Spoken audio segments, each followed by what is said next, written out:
মে মাসের মধ্যে বাজারে আসবে নতুন ডিজাইনের নোট, থাকবে না শেখ মুজিবুর রহমানের ছবি। ঈদে নতুন নোট থাকছে আগের মতোই। বিগত সরকারের করা চুক্তির কারণে জ্বালানির দাম বেড়েছে, মন্তব্য বাণিজ্য উপদেষ্টার। দুর্নীতি কমায় দাম কমার সুযোগ তৈরি হয়েছে।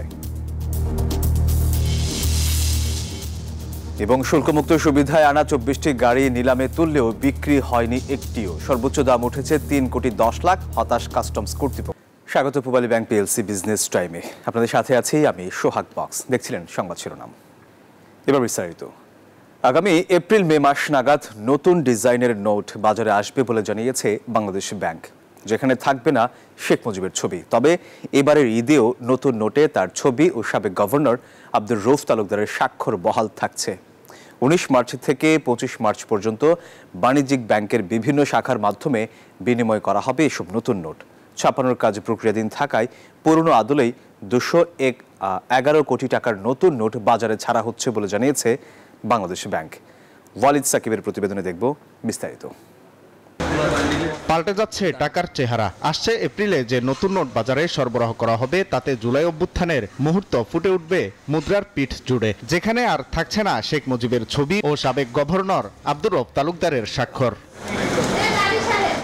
মোট 211 কোটি টাকার নতুন নোট বিনিময় করা হবে এবারের ঈদে। এসব নোট ছাপানোর কাজ প্রক্রিয়াধীন থাকায় অপচয় রোধে ডিজাইনে পরিবর্তন করা সম্ভব হচ্ছে না বলে জানিয়েছে বাংলাদেশ ব্যাংক।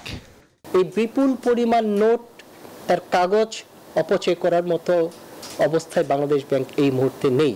এই যে নোটগুলো, এগুলো ভূতপূর্ব গভর্নর মহোদয় তার স্বাক্ষরে যাচ্ছে, বর্তমান গভর্নরের নয়। এপ্রিল মেতে যেগুলো আসবে, এখন যেমন ছবি আছে সেখানে ছবি থাকবে না, কোনো ব্যক্তির ছবি। ডিজাইন ফাইনাল হয়েছে, কিন্তু এই মুহূর্তে ডিসক্লোজ করা যাচ্ছে না। ঈদ আসলেই বাড়ে নতুন টাকার চাহিদা। বিষয়টি মাথায় রেখে নতুন নোটের যোগান বাড়াতে বিশেষ উদ্যোগ নেয় বাংলাদেশ ব্যাংক। সেই ধারাবাহিকতায় এবারও পবিত্র ঈদ উল ফিতর উপলক্ষে নতুন নোট ছাড়তে যাচ্ছে বাংলাদেশ ব্যাংক। ঈদকে সামনে রেখে আমরা একটা পরিকল্পনা করি যে দুই ঈদের সামনে যেহেতু একটা ফেস্টিভ মোডে থাকে জনগণ এবং তাদের একটা আগ্রহ থাকে নতুন নোটের প্রতি, ফ্যাসিনেশন, এই জন্য বেশি পরিমাণে নোট ছাড়া হয় দুই ঈদকে সামনে রেখে। এই মুহূর্তে ছাড়া হচ্ছে তুলনামূলকভাবে কম ডিনোমিনেশনে মুদ্রামানের নোট। ঈদ উপলক্ষে 5, 20 এবং 50 টাকার নতুন নোট বিনিময় করা হবে বাণিজ্যিক ব্যাংকের 80টি শাখার মাধ্যমে। ওয়ালিদ সাকিব, নিউজ 24, ঢাকা। বিগত সরকারের আমলে করা চুক্তিগুলোর কারণে জ্বালানির দাম বেড়েছে, তবে এখন দুর্নীতি কমায় দাম কমার সুযোগ তৈরি হয়েছে, এমনটি বলেছেন বাণিজ্য উপদেষ্টা শেখ বশির উদ্দিন। বৃহস্পতিবার 19তম ঢাকা ইন্টারন্যাশনাল টেক্সটাইল এক্সিবিশন উদ্বোধনকালে তিনি এইসব কথা বলেন। বাংলাদেশের রপ্তানি আয়ের প্রধান গার্মেন্টস খাত এখন বড় সংকটের মুখোমুখি। বিশেষ করে জ্বালানির দাম বৃদ্ধি এই খাতের উৎপাদন খরচ বাড়িয়ে দিয়েছে, ফলে ব্যবসা পরিচালনা কঠিন হয়ে পড়েছে। এই অবস্থায় বৃহস্পতিবার রাজধানীর ইন্টারন্যাশনাল কনভেনশন সিটি বসুন্ধরা আইসিসিবিতে শুরু হয়েছে বাংলাদেশের সর্ববৃহৎ টেক্সটাইল মেশিনারি মেলা। আয়োজনের মূল লক্ষ্য টেক্সটাইল খাতকে আরো বিনিয়োগমুখী করা। This type of exhibition, I believe that it will help our industries, business delegates to come in contact and know the latest technologies that can help us our productivity, that can help us to remain environment friendly, be sustainable in the world market. মেলা উদ্বোধন করেন বাণিজ্য উপদেষ্টা শেখ বশির উদ্দিন। বলেন, বিগত সরকারের আমলে করা চুক্তিগুলোর কারণে জ্বালানির মূল্য বেড়েছে, তবে এখন দাম কমার সুযোগ তৈরি হয়েছে।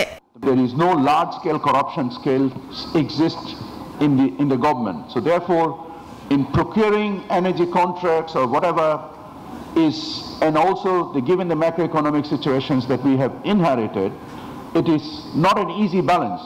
It's a difficult balance, it's a difficult equation. So we from the government would always try to find and balanced propositions where the industry can afford. মেলায় চীন, জার্মানি, ভারত, ইতালি, জাপান, দক্ষিণ কোরিয়া ও তুরস্ক সহ 33টি দেশের 1060টি স্টল এবং 1100-এর অধিক brand textile ও garments খাতের সর্বাধুনিক প্রযুক্তি প্রদর্শন করা হবে। মরিয়ম আজিজ মৌরিন, নিউজ 24, ঢাকা। চট্টগ্রাম বন্দর দিয়ে শুল্কমুক্ত সুবিধায় আনা সাবেক সংসদ সদস্যদের 24টি গাড়ি কাস্টমস কর্তৃপক্ষ নিলামে তুললেও বিক্রি হয়নি একটিও। গাড়ি ভেদে দাম উঠেছে সর্বোচ্চ 1 লাখ থেকে 3 কোটি 10 লাখ টাকা পর্যন্ত। কম দামেও বিক্রি করতে না পারায় হতাশ কাস্টমস কর্তৃপক্ষ। আবু জাবেদের ছবিতে চট্টগ্রাম থেকে আরো জানাচ্ছেন নয়ন বড়ুয়া জয়।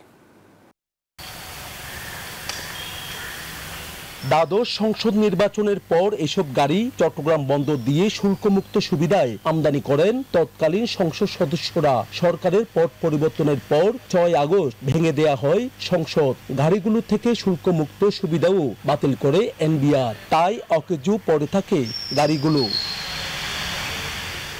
সাবেক সংসদ সদস্যদের টয়োটা ল্যান্ড ক্রুজার মডেলের 24টি সহ এই দফায় প্রথম নিলামে তোলা হয় 44টি গাড়ি। এর মধ্যে এমপিদের 24টির মধ্যে দাম হাঁকানো হয়েছে 14টির। বাকি 10টি গাড়ির কোনো দরই জমা পড়েনি।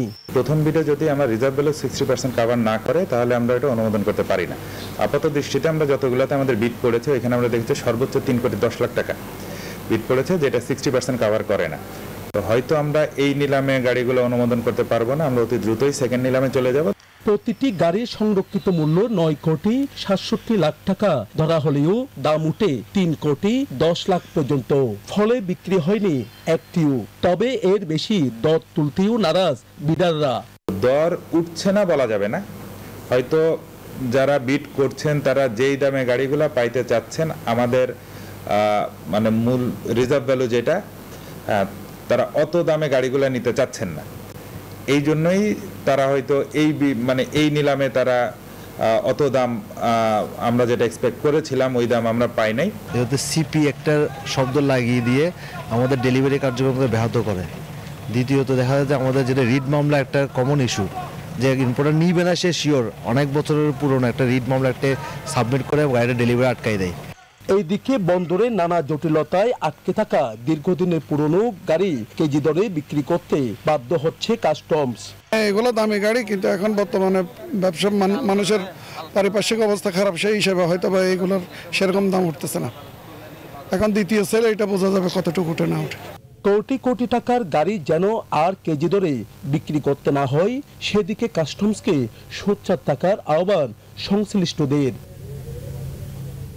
নয়ন বড়ুয়া জয়, নিউজ 24, চট্টগ্রাম।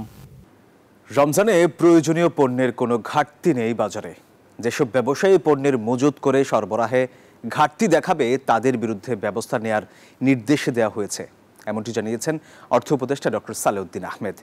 বিকেলে সচিবালয়ে ক্রয় সংক্রান্ত উপদেষ্টা পরিষদের বৈঠক শেষে অর্থ উপদেষ্টা বলেন, কিছু অসাধু ব্যবসায়ী রয়েছে যারা বাজারে পণ্যের কৃত্রিম সংকট তৈরি করে। সেলারদের এবং রিটেইলারদের যাতে কোনো রকম ম্যানিপুলেশন যেন না হয়, কারণ খাদ্য অনেক সময় দেখা যায় সাপ্লাই আছে, এটা ভোক্তার কাছে যায় না, গুদামে পড়ে থাকে, লুকিয়ে রাখে। এইগুলো যে কোনো ক্রমে আমরা ইস্যু করবো না। অর্থাৎ রোজার সময় আমরা এনশিওর করবো যে কারো ইস্যু না। রোজার সময় আরেকটা দেখবেন আমরা একটা এক্সট্রা সেল সেন্টার করেছি, আপনারা দেখেছেন না কতগুলো এক্সট্রা লোকে। অর্থাৎ সাধারণ মানুষের যেন কোনো নিত্য প্রয়োজনীয় দ্রব্য যেন কোনো রকম অসুবিধা না হয়, সেটা আমরা নিশ্চিত করছি। পবিত্র মাহে রমজানকে সামনে রেখে বেড়েছে ভোগ্যপণ্যের আমদানি। বৃহস্পতিবার এই তথ্য জানিয়েছে বাংলাদেশ ব্যাংকের ইম্পোর্ট মনিটরিং শাখা। কেন্দ্রীয় ব্যাংক বলছে, 2024 সালের অক্টোবর থেকে চলতি বছরের জানুয়ারি পর্যন্ত সবচেয়ে বেশি আমদানি বেড়েছে মটর ডালের। 4 মাসে যা আমদানি হয়েছে 2,02,845 মেট্রিক টন, যা গত বছরের একই সময়ের তুলনায় 85% বেশি। এ সময়ে ছোলার আমদানি বেড়েছে 64%। এছাড়া খেজুর 23%, চিনি 20% ও সয়াবিন তেলের আমদানি বেড়েছে 34% পর্যন্ত। বেড়েছে পেঁয়াজ, আদা, রসুন আমদানিতে এলসি নিষ্পত্তির হারও।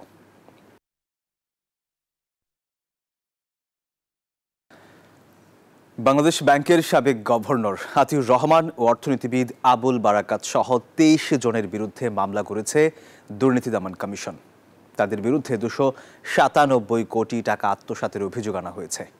বৃহস্পতিবার দুদকের ঢাকা সমন্বিত জেলা কার্যালয়ে মামলাটি দায়ের করা হয়, জানিয়েছেন দুদক মহাপরিচালক আক্তার হোসেন। তিনি জানান, ননটেক্স কোম্পানির নামে জনতা ব্যাংক থেকে এই বিপুল অর্থ ঋণের নামে আত্মসাৎ করা হয়। তখন ব্যাংকটির চেয়ারম্যান ছিলেন আবুল বারাকাত। এদিকে 11 কোটি 34 লাখ টাকা পাচারের অভিযোগে সাবেক আইজিপি বেনজির আহমেদ ও তার স্ত্রী এবং 2 মেয়ের বিরুদ্ধে মামলা করেছে দুদক। মোসাম্মদ ইসমত আরা বেগম, সাবেক সহকারী পরিচালক বাংলাদেশ ব্যাংক, জনাব আবু হানা মোহাম্মদ রাজি হাসান, সাবেক ডেপুটি গভর্নর বাংলাদেশ ব্যাংক, এবং ডক্টর আতিউর রহমান, সাবেক গভর্নর বাংলাদেশ ব্যাংক প্রধান কার্যালয় ঢাকার বিরুদ্ধে দণ্ডবিধি 409, 420, 467, 468, 471, 109 এবং দুর্নীতি প্রতিরোধ আইন 1947 5-2 ধারায় আরও একটি মামলা রুজুর সিদ্ধান্ত গৃহীত হয়েছে। সপ্তাহের শেষ কার্যদিবসে সূচকের উত্থানে লেনদেন শেষ হয়েছে ঢাকা স্টক এক্সচেঞ্জ ও চট্টগ্রাম স্টক এক্সচেঞ্জে। পাশাপাশি উভয় বাজারেই বেড়েছে লেনদেনের পরিমাণ। বৃহস্পতিবার সপ্তাহের পঞ্চম ও শেষ কার্যদিবস শেষে ডিএসইতে বেড়েছে 2টি সূচকের মান। প্রধান মূল্যসূচক ডিএসইএক্স 7 পয়েন্টে বেড়ে অবস্থান নেয় 5200 পয়েন্টে।